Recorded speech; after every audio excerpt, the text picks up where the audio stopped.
श्री स्वामी समर्थ. मी स्मिता बोटेकर आपल्या अस्तित्व टॉक्स या चॅनलवर तुमच्या सगळ्यांचं मनापासून स्वागत करते. आणि आता आपल्या गणेश सिरीज मधला हा जो एक नवीन गणपती बघायला जातोय, तर आपण आता ठाण्याच्या राबोडी येथे आलेलो आहोत निखिल शिरकर यांच्या गणपतीसाठी. तर शिरकरांचा राजा.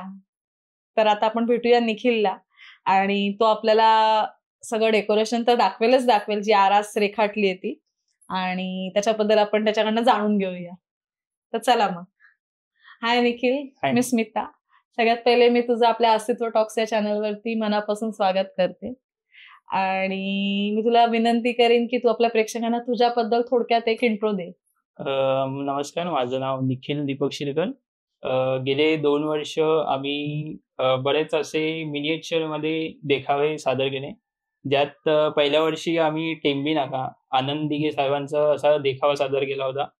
लास्ट इयर आम्ही ग्लोबल वॉर्मिंग केली होती आणि या वर्षी आम्ही उज्जैन मधलं जे प्रसिद्ध असे 3 स्थळ आहेत, त्यातलं पहिलं 12 ज्योतिर्लिंग पैकी एक असं महाकालेश्वर मंदिर आहे. दुसरं 51 शक्तीपीठ पैकी एक शक्तीपीठ असलेलं हरसिद्धी असं मंदिर आहे, ते आम्ही एक सादर केलंय. आणि तिसरं रामघाट. असे 3 असं कंबाईन करून असं देखावा इथे सादर केला.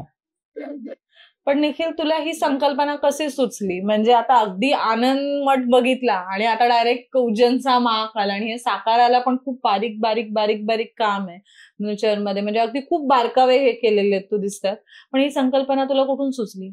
संकल्पना जसं की पहिल्या वर्षी आम्ही जेवढा आम्ही रिअलिझम वरती फोकस केला होता, म्हणजे जसा रिअल देखावा केला होता तसा लोकांचा प्रतिसाद आम्हाला खूप जास्त भेटला होता. तर आम्ही यावर्षी विचार केला की रिअलिझमवर जास्त फोकस करावा आणि जवळपासच लोकेशन आम्ही निवडलं, ज्यातला आम्ही उज्जैन हा 12 ज्योतिर्लिंग मधला एक प्लेस किंवा एक असा आहे तुम्ही. पण तू उज्जैनला स्वतः कधी गेलास? हो, या वर्षीचा बर्थडे मी तिकडेच सेलिब्रेट केला. तू महाकालचा मोठा भक्त दिसतोय. आणि दुसरं मला तुला हे विचारायचं होतं, हे सगळं तू एकट्याने केलंयस का तुला कोणी हेल्प केलीये, किंवा म्हणजे कसं ही संकल्पना तुझी होती का तू पूर्ण हे तू केलेलंस, कसं हे जर आपल्या प्रेक्षकांना सांग ना थोडं. हो, नक्कीच. संकल्पना माझी होती, म्हणजे मी ह्याच्यामध्ये कुठे काय काय प्लेस होणार हे सगळं सांगितलं होतं. त्यानंतर माझी टीम वर्क होती, ज्याच्यामध्ये वरदराज तावरे यांनी पूर्ण मिनिएचर हा साकारलाय, ज्याच्यामध्ये मंदिर झालं, रामघाट झालं, दोन्ही मंदिर झाले आणि पाणी, असं हे सगळं मिनिएचर त्यांनी केलंय. इव्हन ती महाकालची जी मूर्ती सुद्धा तुम्ही बसवली ना, ती सुद्धा रिअलिस्टिक खूप वाटते. जी आतमधून इथून आपण बघितली तर ती सुद्धा खूप रिअलिस्टिक वाटते. आणि सेकंड थिंग, हे खूप छान असं वाटतंय. पण मग ही जी मूर्ती पण आहे ती पण जवळपास शंकराच्या ह्याला रिलेट केल्यासारखी अशी वाटते. तर ती मूर्ती, म्हणजे हे तुझ्या डोक्यात तर हे होतं की बाबा मला महाकालेश्वरचं उज्जैनचं टेम्पल बनवायचंय किंवा हे उज्जैनचं हे साकारायचंय, तर मग ही मूर्ती सुद्धा तू त्या संकल्पनेला आधारून तशी बनवायची हे केलीस का मूर्ती आधी डिसाईड केली आणि मग डेकोरेशन डिस्कस झालं? हो, का दरवर्षी मूर्ती याच फॉर्म मध्ये असते?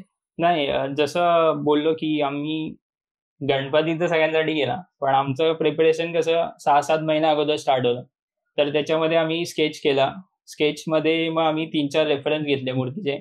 त्यात आम्ही एक संभाजी महाराजांचा एक छावा मूवीचा एक रेफरन्स घेतला, ज्यात आम्ही वाघाचं आणि डमरू आणि त्रिशूळ हे कंबाईन करून हा ओके, म्हणजे तू आधी मूर्ती सुद्धा स्केच करून प्रॉपर तसं 2-3 ह्यांचे रेफरन्स घेऊन ती स्केच केली आणि मग ती मूर्ती साकारली.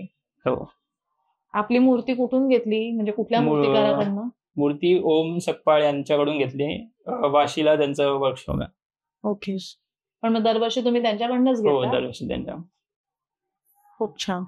आणि साधारण हे तुम्हाला हे सगळी ही जी आरास आपण रेखाटली किंवा हे जे डेकोरेशन तुम्ही केलं, प्रत्येक गोष्टीचं डिटेलिंग करायला तर भरपूर वेळ लागला असेल. साधारण किती म्हणजे तुम्हाला दिवस या सगळ्या गोष्टीला द्यावे लागले? साधारणतः एक 60 दिवसांचा कालावधी. 2 months. हा. मग तू हे सगळं वर्किंग करून नंतर तुम्ही म्हणजे तू किंवा तुझी जी टीम आहे हे सगळे म्हणजे कामावरनं येऊन असे प्रॉपर करत होते का प्रॉपर फुल फ्लेश त्याला 60 डेजचा हे दिलेलं नाही, वरदनी कसं केलं की त्यांनी पुण्याला सगळं केलं आणि हे बॅकग्राऊंड वगैरे सगळं ते माझ्या पप्पांनी केलं आणि नंतर त्यांनी इथे येऊन सगळं मॅनेज केलं आणि नंतर हे सगळं आम्ही, माझा भाऊ आहे मावशीचा मुलगा, त्यांनी आणि मी मग हे आम्ही सगळं इकडे माशी वगैरे ऍड केले. ओके, म्हणजे त्याने सगळं प्रॉपर बनवलं पुण्याला आणि असेंब्लिंग आपल्या इकडे येऊन घरी येऊन केलं. निखिल, मला तुला एक विचारायचं असं की ठीक आहे तू महाकालचा भक्त आहे हे सगळं मान्य आहे, पण स्पेसिफिकली उज्जैनची थीम का तुला निवडावीशी वाटली? म्हणजे तू आनंद मठ केलायस, ग्लोबल याच्यावरती केलेलंस तू बोलतोस, आणि सेकंड थिंग ठीक आहे तुला रिअलिस्टिक मध्ये कुठलंही मंदिर किंवा कुठलंही करता आलं असतं, स्पेसिफिकली उज्जैनच का तू हे निवडलं डेकोरेशनसाठी? त्याच्या मागे काय कारण आहे? उज्जैन यासाठी की आताच रिसेंटली महाकुंभ झाला, ज्याचं की डेकोरेशन मला माहिती होतं की यावर्षी खूप जण करणार, तर येणारं जे 2028चं जे महाकुंभ आपलं कुंभमेळा आहे ते 4 ठिकाणी होणार आहे, तर त्यातलं एक उज्जैन या ठिकाणी होणार आहे, तर ते दाखवण्यासाठी या उज्जैन हा ठिकाण म्हणजे निवडला. तुला कुंभमेळा प्लस जे जिकडे ठिकाण होतं त्याच्यापैकी एक ठिकाण तुला रिप्रेझेंट पण करायचंय. सेकंड थिंग तुझं म्हणजे महाकाल फेवरेट आहे, सो एक 12 ज्योतिर्लिंगांपैकी ते पण एक, आणि गणपती बाप्पाचे बट ऑब्वियस वडील आहेत, सो ते ही थीम करून तू खूप छान प्रकारे निवडलेली आहे. आता मी तुला एक शेवटचा क्वेश्चन विचारेन की तुला आमच्या चॅनलवरती येऊन, अस्तित्व टॉक्स या चॅनलवरती येऊन कसं वाटलं, आणि जर आपल्या प्रेक्षकांना तुला जर काही मेसेज द्यायचा, पर्टिक्युलरली डेकोरेशनच्या बाबतीत सुद्धा मी असं म्हणेन, किंवा इतर काही तुला मेसेज आपल्या मार्फत काही पोचवायचा असेल आपल्या प्रेक्षकांना, तर तू काय देशील? हा, नक्कीच. माझ्या मते की सगळ्यांनी इको फ्रेंडली कडे वळलं पाहिजे आणि डेकोरेशनच्या बाबतीत म्हटलं गेलं तर रिअलिझम वरती थोडा फोकस केला तर चांगलं वाटेल, आणि थर्मोकॉलचा यूज जेवढा कमीत कमी केला तर ते चांगलं होईल. म्हणजे तू हे जे केलंय हे सगळं याच्यामध्ये कुठेही थर्माकोल नाहीये, हे कशापासून बनवलंय? हे सनबोर्ड. तर एंड नोट मध्ये माझी अशी इच्छा आहे की या डेकोरेशन मध्ये ज्या ज्या लोकांनी सहभाग घेतला, छोट्यापासून मोठ्यापर्यंत फिनिश पर्यंत ज्या ज्या लोकांनी काम केलं, तर त्या लोकांनी एंड नोट द्यावा अशी माझी इच्छा आहे, तर मी त्या लोकांना बोलवतो आणि एंड नोट देतो. तर तुम्ही आता इथे बघू शकता, संकल्पना जरी माझी असली तरी इथे माझी पूर्ण फॅमिली आली आहे, आणि याच एंड नोट वरती मी तुम्हा सर्वांना गणेश उत्सवाच्या हार्दिक शुभेच्छा देतो. गणपती बाप्पा मंगल मूर्ती. तर निखिल, थँक्यू, तू आमच्या चॅनलवरती आलास आणि असे सुंदर असं तुझी जी आरास आहे गणपती बाप्पाची ती आपल्या प्रेक्षकांना आणि आम्हाला दाखवलीस. तर इथे मी आपल्या चॅनलच्या मार्फत तुम्हाला हे सांगू शकते की जितकं प्रेम तुम्ही आमच्या मागच्या व्हिडिओवरती केलेलं आहे, तसंच आपण आता लवकरच भेटू, की नवीन एखादा गणपती आपण घेऊन येणार आहोत लवकरच, आणि तो बघण्यासाठी तुम्ही कंटिन्युएशन मध्ये राहा.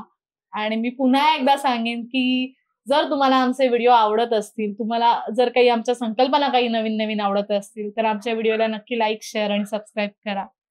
थँक्यू.